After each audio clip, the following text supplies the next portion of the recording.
በጣም ጠንካራው ሰው ማን ነው? ብዙ የሚናገረው ወይስ ድምፁ የማይሰማው ሰው? ብዙዎቻችን በራስ መተማመን ማለት ጮክ ብሎ መናገር፣ መከራከርና ራስን ማስተዋወቅ ይመስለናል አይደል? ነገር ግን እውነታው ከዚህ በተቃራኒ ነው። ታላላቅ ነገሮች ባዶ ናቸው። ታላላቅ አንበሶች ግን ድምፅ ሳያሰሙ ያድናሉ። ዛሬ ዓለምን ያስገረሙ ስለ ልቦናን የለወጡና በራስ መተማመን እስከ ጥጉ የሚያደርሱ ምስጢሮችን አሳያችኋለሁ። ይህን ቪዲዮ ካያችሁ በኋላ ስለ ንግግር ያላቸው አመለካከት ለዘላለም ይለወጣል። እንኳን ወደ ቻናላችን በሰላም መጣችሁ። በዛሬው ዝግጅታችን በራስ መተማመንን የሚገነቡ 7 የዝምታ ምስጢሮች በሚል ርዕስ ሰፊ ትንታኔ እናቀርባለን። ዝምታ ደካማነት ሳይሆን የውስጥ ጥንካሬ መገለጫ መሆኑን፣ እንዴት ዝምታን በመጠቀም በሰዎች ዘንድ ክብርን ማግኘት እንደምትችሉ እናያለን። በመሃል የምጠይቃችሁን ጥያቄዎች በልባችሁ እየመለሳችሁ አብራችሁኝ ተጓዙ። 7ቱ የዝምታ ምስጢሮች። አንደኛ፣ ዝምታ የቁጥጥር መገለጫ ነው። በራስ መተማመን ማለት ድምፅን ከፍ አድርጎ መጮህ ሳይሆን ስሜትን የመግዛት ብቃት ነው። አንድ ሰው በንግግር ሲያጠቃህ ወይም ሲሰድብህ አእምሮህ በደመነፍስ መልስ ስጥ የሚል ትዕዛዝ ያስተላልፋል። ዝም ስትል ግን ይህን የተፈጥሮ ግፊት ድል ታደርገዋለህ። ዝምታ ምንም ብታደርግ እኔን የማናወጥ አቅም የለህም የሚል መልእክት ለባላጋራህ ያስተላልፋል። በስራ ቦታ ወይም በቤተሰብ መሃል ጭቅጭቅ ሲነሳ፣ ሁሉም ሰው ሲጮህ አንተ ረጋ ብለህ ስታዳምጥ፣ በዙሪያህ ያሉ ሰዎች ሳያውቁት ይፈሩሃል፣ እንዲያውም ያከብሩሃል። ምክንያቱም ያልተገደበ ኃይል እንዳለ ይሰማቸዋል። በጭቅጭቅ መሃል ተናግረህ በኋላ የተቆጨህበት ጊዜ ይበልጣል ወይስ ዝም ብለህ ያለፍክበት? ቪክቶር ፍራንክሊን ሜንስ ስፒች ፎር ሚኒንግ መጽሐፍ ላይ እንዲህ ይላል፣ በአነቃቂው ወይም ስቲሙለስ እና በምላሹ ወይም ሪስፖንስ መካከል ክፍተት አለ። በዛ ክፍተት ውስጥ ምላሻችንን የመምረጥ ነፃነትና ኃይል አለን። ዝምታ ያ ክፍተት ነው ይለናል። በራስ መተማመን ያለው ሰው ስሜቱን ይቆጣጠራል። አንድ ሰው ሲሰድብህ ወይም ሲያናድድህ ወዲያው መልስ አለመስጠት ትልቅ ድል ነው። ዝም ስትል ለሌላው ሰው የኔን ስሜት የመቆጣጠር ስልጣን የለህም እያልከው ነው። ይህ በራስህ ላይ ያለህ እምነት ከፍ ያደርገዋል። ለመጨረሻ ጊዜ ተቆጥተህ ዝም በማለትህ ያተረፍከው ነገር አለ ወይስ ተናግረህ ተሸንፈሃል? በማርክስ ኦሪሊየስ ሜዲቴሽን መጽሐፍ ላይ ዝምታ ከሁሉ የተሻለው የበቀል እርምጃ ነው ይለናል። ሁለተኛ፣ ማዳመጥ እውቀትን ይገነባል። በራስ መተማመን የሚመጣው ከእውቀት ነው። ብዙ የምታወራ ከሆነ አዲስ ነገር አትማርም። ስታዳምጥ የሰዎችን ድክመት፣ ፍላጎትና እውነት ትረዳለህ። ይህ መረጃ ደግሞ በሚቀጥለው ጊዜ ስትናገር ንግግርህ ሚዛን እንዲደፋ ያደርገዋል። በኤፒክተስ ትምህርት ውስጥ ተፈጥሮ 2 ጆሮና 1 ምላስ የሰጠችን ከምንናገረው በላይ እንድንሰማ ነው የሚል ድንቅ ሀሳብ አለ። ጥልቅ በራስ መተማመን የሚመጣው ካለ እውቀት ነው። ብዙ የሚናገሩ ሰዎች የራሳቸውን እውቀት ብቻ ነው የሚደግሙት። ዝም ብሎ የሚያዳምጥ ሰው ግን የሁሉንም ሰው እውቀት ይሰበስባል። ስታዳምጥ የሰዎችን ፍርሃት፣ ፍላጎትና ድክመት ትረዳለህ። ይህ ደግሞ በንግግር ወቅት ትክክለኛውንና የሚመጥነውን ቃል ብቻ እንድትናገር ይረዳሃል። ታላላቅ መሪዎች ስብሰባ ላይ የመጨረሻ ነው የሚናገሩት። ለምን? ምክንያቱም የሁሉንም ሀሳብ ሰምተው አቅጣጫውን ተረድተውና የሚጋጩ ሀሳቦችን መርምረው ስለሚጨርሱ ንግግራቸው የማጠቃለያ ኃይል ይኖረዋል።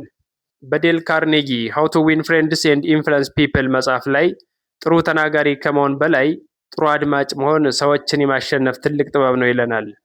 ሶስተኛ፣ ምስጢራዊነት። ሁሉንም ነገርህን የምትናገር ከሆነ ሰዎች በቀላሉ ይረዱሃል፣ ይገምቱሃል፣ ከዛም ይንቁሃል። ዝምታ ምስጢራዊነትን ይፈጥራል። በጣም የሚገርመው ነገር ሰዎች ስለ አንተ እርግጠኛ ካልሆኑ በአክብሮትና በጥንቃቄ ይዙሃል። ይህ ደግሞ በራስ የመተማመን መንፈስን ያሳድጋል። ሁሉንም ነገር የምታውቀውን ሰው ወይስ በጥቂቱ የሚናገረውን ሰው ነው የበለጠ የምታከብረው? ሰዎች ስለ አንተ ሁሉንም ነገር ካወቁ አንተን የመቆጣጠር ወይም የመገመት አቅም ያገኛሉ። ግልጽ መጽሐፍ አትሁን። በራስ መተማመን ያለው ሰው መቼ ምንና ለማን መናገር እንዳለበት ያውቃል። ሚስጥራዊ ስትሆን ሰዎች በአንተ ላይ ያላቸው ፍላጎት ይጨምራል። በማህበራዊ ሚዲያ ላይ የምትበላውን የምትጠጣውንና የምታስበውን ሁሉ የምትለጥፍ ከሆነ ዋጋህ ይቀንሳል። ነገር ግን ስራህና ውጤት ብቻ ሲታይ ሰዎች እንዴት አደረገው ብለው በአድናቆት ይከታተሉሃል። ለምን ይመስላችኋል? የጥንት ነገስታትና ታላላቅ ሰዎች በቀላሉ ለማንም የማይታዩና የማይናገሩት። ወደ አራተኛው አለፍን። ንግግርህን ውድ ታደርገዋለህ።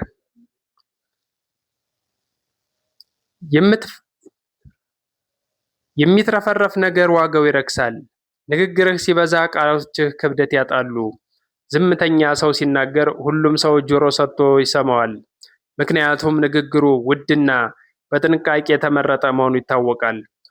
በሮበርት ግሪን 48 ሎስ ኦፍ ፓወር መጽሐፍ አራተኛ ህግ ላይ ኦልዌይስ ሳይ ለዛ ነሰሳሪ፣ ሁልጊዜ ከሚያስፈልገው ያነሰ ተናገር ይላል።